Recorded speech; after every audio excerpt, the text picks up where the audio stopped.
샬롬, 이동춘 목사입니다. 오늘도 여러분의 삶이 주님의 평안으로 가득하시길 기원하며 하나님의 말씀을 나누겠습니다. 오늘 말씀은 히브리서 13장 1절에서 3절 말씀입니다. 형제 사랑하기를 계속하고 손님 대접하기를 잊지 말라.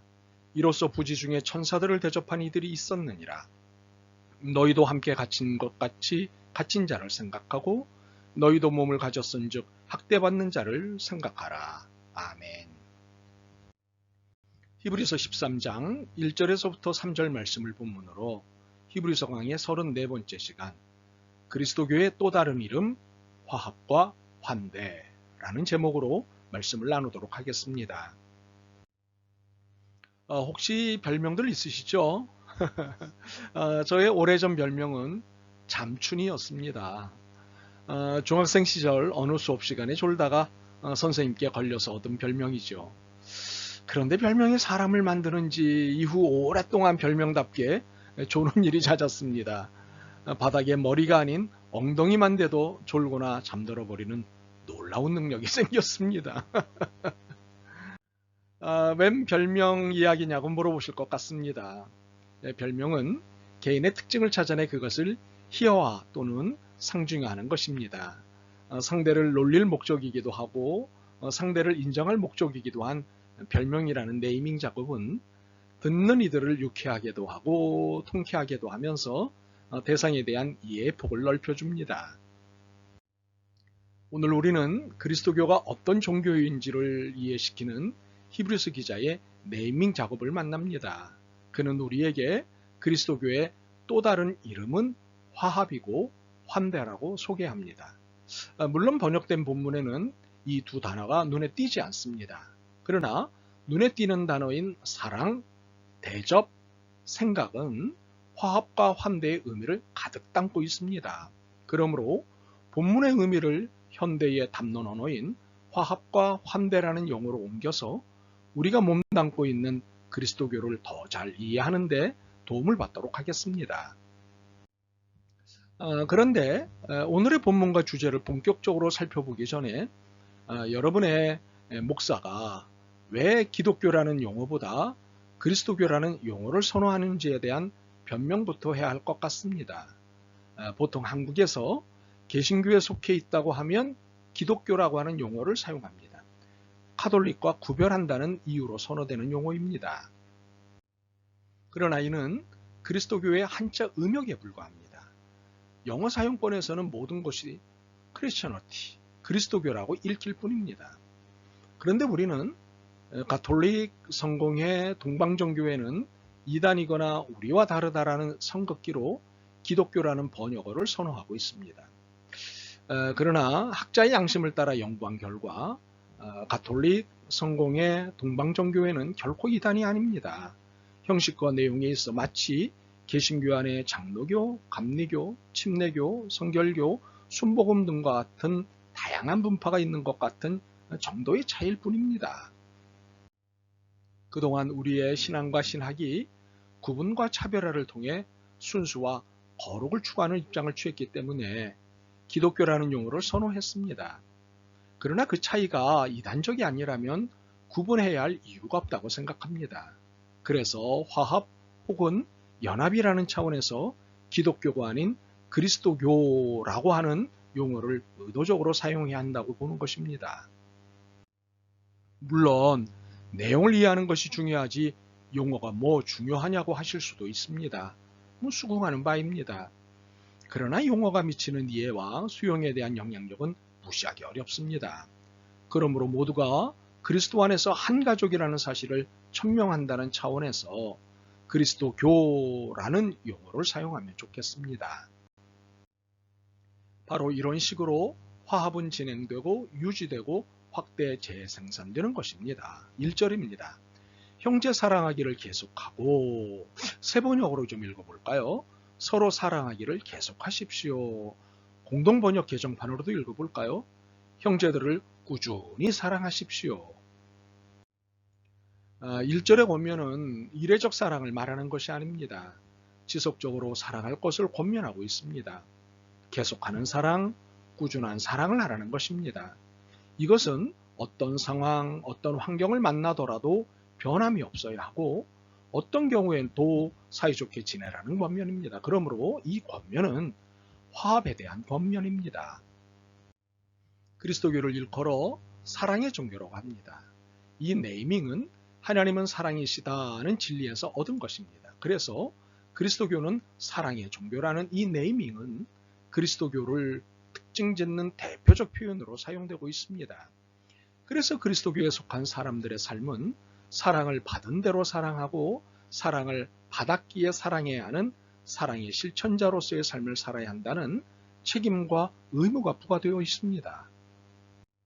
그런데 오늘 우리 앞에 나타난 권면은 사랑의 실천을 더 깊게 요청하고 있습니다. 꾸준히 사랑하라는 것입니다. 이례적 혹은 단기간의 사랑이 아닌 지속적이고 영원한 사랑을 하라는 것입니다. 순발력이 아니라 지구력을 요구하는 사랑이기에 화합이라는 네이밍이 맞는 것입니다. 그러므로 그리스도교는 화합의 종교이고 그리스도교에 속한 우리는 화합의 사람이어야 합니다.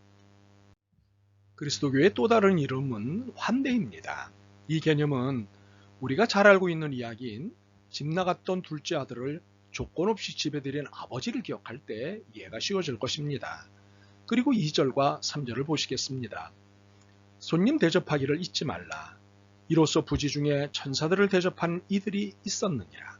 너희도 함께 갇힌 것 같이 갇힌 자를 생각하고 너희도 몸을 가졌은즉 학대받는 자를 생각하라. 손님이란 나를 찾아온 사람입니다. 목적이 있든 없든 나를 찾아온 사람입니다. 보통은 나를 아는 사람인 경우입니다. 그런데 다른 번역본을 보니 나그네라고 읽고 있습니다. 나그네는 손님이라도 낯선 손님에 속하기에 그녀를 혹은 그를 거절하더라도 혹은 거부하더라도 설득력을 갖습니다. 그녀가 혹은 그가 못된 마음을 품고 왔을지 모르기 때문입니다. 그런데 본문은 매우 심각한 메시지를 내놓고 있습니다. 대접하기를 잊지 말라는 것입니다. 이 말은 대접하기를 소홀히 하지 말라는 말이기도 합니다. 그렇다면 나를 찾아온 잘 아는 손님이건 잘 모르는 손님인 나그네건 소홀한 대접은 안 된다는 것입니다. 푸대접하는 것, 함부로 대하는 것, 막대하는 것, 업신여기는 것, 소홀히 여기는 것 등등은 안 된다는 것입니다. 오늘 우리에게 누가 찾아왔습니까? 난민들입니다. 사회적 약자, 사회적 소수자들입니다. 가난하고 병든 분들입니다. 고아와 과부입니다. 이들 모두가 손님이고 나그네입니다. 이들을 소홀히 대접하지 말라고 하십니다. 더욱이 아브라함이 알지 못하는 중에 천사를 대접했던 사건을 추억하며 우리를 부추기시는 것입니다. 우리에게 환대를 권면하시는 것입니다. 또한 이 손님, 나그네는 감옥에 갇힌 분들과 학대를 당한 분들이기도 합니다. 이분들도 환대하라고 말씀하십니다. 마치 우리 자신이 그들과 함께 감옥에 갇히기라도 한 것처럼 그분들을 대하라는 것입니다. 마치 그들에게 일어난 일이 우리 자신에게도 일어난 것처럼 그분들을 대하라는 것입니다. 그분들의 곁이 되라는 것입니다. 그분들을 환대하라는 것입니다. 감옥에 갇힌 분들은 누구입니까? 특정의 어려움은 있지만 대표적으로 양심수들입니다. 양심수란 개인의 양심에 따라 정치적 행위를 하신 분들입니다. 양심에 따라 병역 거부를 한 분들입니다. 양심에 따라 비전향을 한 분들입니다. 이분들을 중심으로 감옥에 갇힌 분들을 환대하라는 것입니다. 학대를 당한 분들은 누구입니까? 소외와 차별을 당한 분들, 폭력과 부정의를 당한 분들 모두를 말합니다. 대표적으로 아동학대, 성폭력, 성차별, 학력차별, 신분차별, 전쟁, 재성약탈 등을 당한 분들을 말합니다. 이분들을 중심으로 학대를 당한 분들을 환대하라는 것입니다. 혹여 손님, 나그네, 감옥에 갇힌 분들, 학대를 당한 분들을 그리스도인들 혹은 그리스도교에 속한 분들로 한정 혹은 특정해서 읽지 않기를 바랍니다. 정말 간절히 바랍니다. 어떤 번역본은 이런 실수 아닌 죄를 짓는 경우가 있지만 우리 눈으로 확인하는 본문은 그리스도인이라는 특정을 하지 않습니다. 제발 그러니 한정하거나 특정하는 죄를 저지르지 않기를 바랍니다. 하나님의 사랑은 하나님을 사랑하는 사람에게 한정되지 않습니다. 하나님의 사랑은 모든 사람에 대한 사랑이십니다. 우리의 사랑이 물론 하나님의 사랑을 따라갈 수는 없습니다. 기독교 사회 윤리학자였던 라이널드 니버는 우리가 그리스도의 사랑을 실천하기에는 턱없이 부족하기에 우리가 사랑을 한다는 것은 불가능한 가능성일 뿐이라고 했습니다. 곱씹어 볼수록 사실입니다. 그러므로 하나님의 사랑을 따르더라도 따라갈 수는 없습니다. 그럼에도 불구하고 우리는 사랑해야 합니다. 거절이 아닌 사랑을 해야 합니다. 차별이 아닌 사랑을 해야 합니다. 본문은 그것을 화합이라고 했고 환대라고 했습니다. 그러므로 우리는 예외 없이 누구를 누구만이 아닌 누구도 누구라도 화합하고 환대하는 사랑을 해야 합니다. 누가 뭐라 해도 그리스도교는 화합과 환대의 종교입니다. 이것이 우리가 평생 기억해야 할 그리스도교의 또 다른 이름입니다. 아멘. 주님, 그리스도인으로 산다는 것, 그리스도교 교인으로 산다는 것, 참으로 귀하고 복된 이름을 다시 깨닫습니다.